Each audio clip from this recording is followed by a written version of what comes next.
The triplets TULLEY TIZZY. The wind howls and rain pelts down as the Toggy Tulle Triplets, Tia, Tiffy, and Tilly, sashay through the stormy streets of Halloween Planet.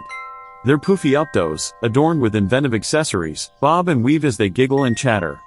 The air is thick with the fragrances of clary sage, amethystio, and orange balsam, mingling with the petrichor of the relentless downpour. Shiver me timbers, me hearties! Tia exclaims, her hair a swirl of lavender, teal, and silver. This storm be fiercer than a kraken's temper. Tiffy, her locks a blend of coral, mint, and gold, twirls her clear waterproof toad. Aye, but 'tis perfect weather for a fashion adventure, don't ye think? Tilly, sporting a mane of periwinkle, rose, and ivory, nods enthusiastically. That it be. Let's set sail for the herbaceous haberdashery, me lovelies. As they prance along, the triplets toss handfuls of glitter from their totes. Fright night glitter mix. They chorus. The sparkling dust swirls in the air, forming the shape of a grinning jack-o'-lantern before dispersing in the wind. Unbeknownst to the triplets, a group of mischievous gods trails behind, ducking behind topiaries and diving into pumpkin patches to avoid detection. Zeus, disguised as a grumpy scarecrow, grumbles, blasted wenches in their infernal glitter. The triplets arrive at the herbaceous haberdashery, a colossal structure crafted entirely from intertwining herbs and flowers. Lavender stalks form the walls, while a roof of chamomile blossoms provides shelter from the storm. A peculiar figure greets them at the entrance, a Gordian with a pumpkin for a head and mint leaves for hair. Ahoy, fashionable lasses! The Gordian booms. I be Captain Sage, your guide through this fragrant fortress of finery. Tia claps her hands in delight. Oh, how delightful! We're here to explore your colossal closet, Cap'n. Captain Sage leads them through winding corridors of rosemary and thyme, finally arriving at a massive door made of pressed flower petals.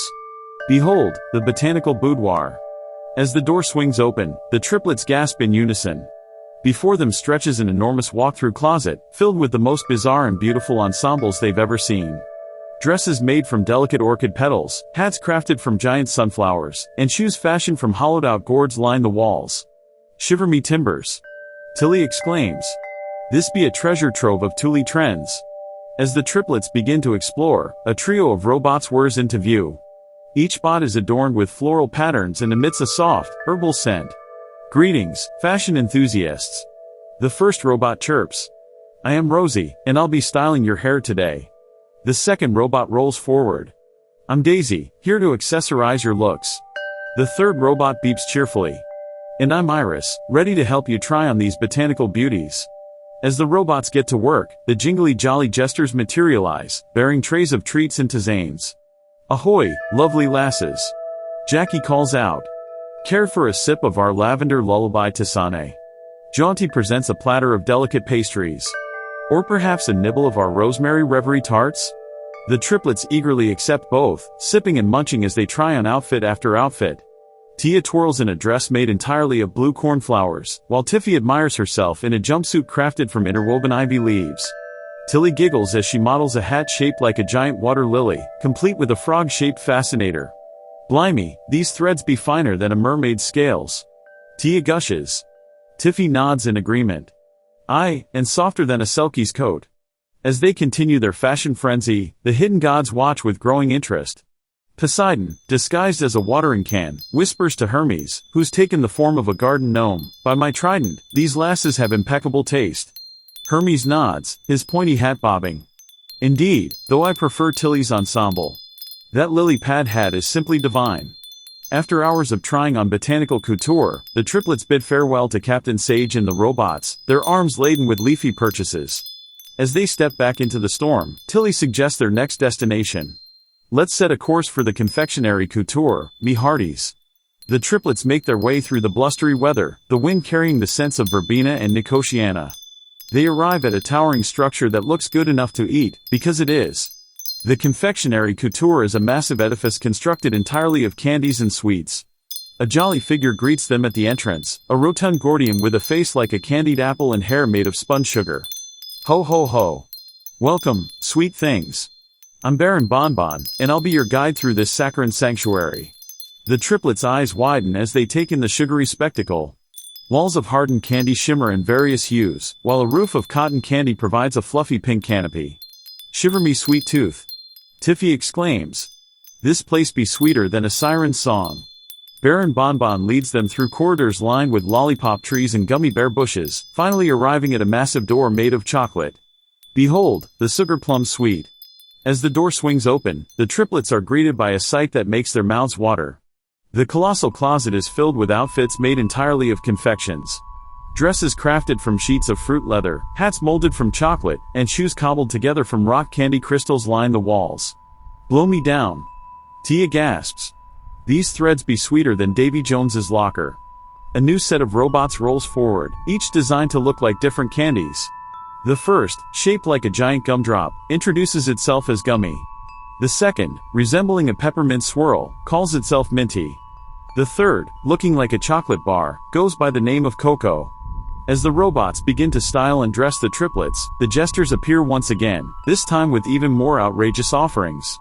Care for a sip of our bubblegum blast smoothie? Jangly asks, presenting a frothy pink concoction. Juggy holds out a tray of tiny desserts. Or perhaps a taste of our caramel chaos custard? The triplets eagerly indulge as they try on the sweet ensembles. Tia models a dress made entirely of pastel marshmallows, while Tiffy struts in a suit crafted from shimmering sugar crystals. Tilly twirls in a gown woven from licorice laces, topped with a hat that looks like an upside-down ice cream cone. Blimey, these duds be sweeter than a mermaid's kiss. Tilly giggles. Tia nods, admiring her reflection in a mirror made of hard candy. And more colorful than a rainbow fish's scales. Meanwhile, the gods continue their secret observation. Dionysus, disguised as a gingerbread man, whispers to Apollo, who's taken the form of a lollipop, "By my wine goblet, these lasses have a sweet sense of style." Apollo nods, his stick wobbling precariously. Indeed, though I'm partial to Tiffy's crystal suit. It sparkles like the sun itself. After indulging in their sugar-coated shopping spree, the triplets bid farewell to Baron Bonbon and the candy robots. They step back into the storm, their arms now full of both leafy and sugary purchases. Where to next, me hearties? Tia asks, her voice barely audible over a clap of thunder. Tiffy grins, her new sugar crystal tiara glinting in a flash of lightning. I've heard tell of a place called the Ethereal Emporium. Shall we chart a course? The other two nod enthusiastically, and they set off once more, the wind whipping their new candy accessories. They arrive at a structure that seems to defy the laws of physics. The Ethereal Emporium appears to be made of mist and moonlight, shimmering and shifting in the stormy air. A figure that seems to be made of starlight greets them. Welcome, celestial seekers, it says in a voice that sounds like wind chimes. I am Nebula Nova, your guide through this cosmic closet. The triplets exchange excited glances as Nebula Nova leads them through corridors that seem to be made of aurora borealis. They finally arrive at a door that looks like a slice of the night sky. Behold, the astral armoire. Nebula Nova announces. As the door swings open, the triplets are left speechless for the first time that day. The colossal closet before them is filled with outfits that seem to be made of stardust, moonbeams, and cosmic energy. Dresses shimmer and shift like nebulae, hats twinkle like constellations, and shoes leave trails of stardust with each step. Great galleons of the galaxy. Tilly breathes. These threads be more magical than a mermaid's song. A trio of robots that look like miniature planets float towards them. The first, resembling Earth, introduces itself as Terra. The second, a swirling mass of red and orange like Jupiter, calls itself Jovi. The third, a ring sphere like Saturn, goes by the name of Kronos. As the celestial robots begin their work, the jesters make their final appearance of the day. Might we interest you in some meteor shower mead? Joshi asks, offering glasses filled with a sparkling, color-changing liquid. Josh presents a platter of glowing treats. Or perhaps some aurora borealis bites? The triplets accept both, sipping and nibbling as they try on the otherworldly outfits. Tia dons a dress that seems to contain an entire spiral galaxy, while Tiffy models a suit that shifts through all the colors of the spectrum like a cosmic light show. Tilly twirls in a gown that seems to be made of pure moonlight, crowned with a hat that looks like a miniature solar system. Shiver me starfields! Tia exclaims. These duds be more dazzling than a supernova. Tiffy nods, watching her sleeve change from deep purple to brilliant blue. And more changeable than the tides themselves. The hidden gods, now disguised as various celestial objects, watch in awe. Artemis, taking the form of a crescent moon, whispers to Helios, who's posing as a ray of sunlight, "By my silver bow, these lasses have style that's out of this world." Helios nods, his light flickering. Indeed, though I'm quite taken with Tia's galaxy gown. It's simply stellar. As the day draws to a close, the triplets reluctantly bid farewell to Nebula Nova and the planetary robots. They step back into the storm, now laden with leafy, sugary, and celestial purchases. Well, me hearties, Tilly says, her voice barely audible over a rumble of thunder, I'd say this be a successful voyage through the seas of style. Tia and Tiffy nod in agreement, their new cosmic accessories twinkling in the stormy twilight. As they make their way home, the wind carries the mingled scents of clary sage, bubblegum, and stardust, a fitting end to their fantastical fashion adventure on Halloween Planet.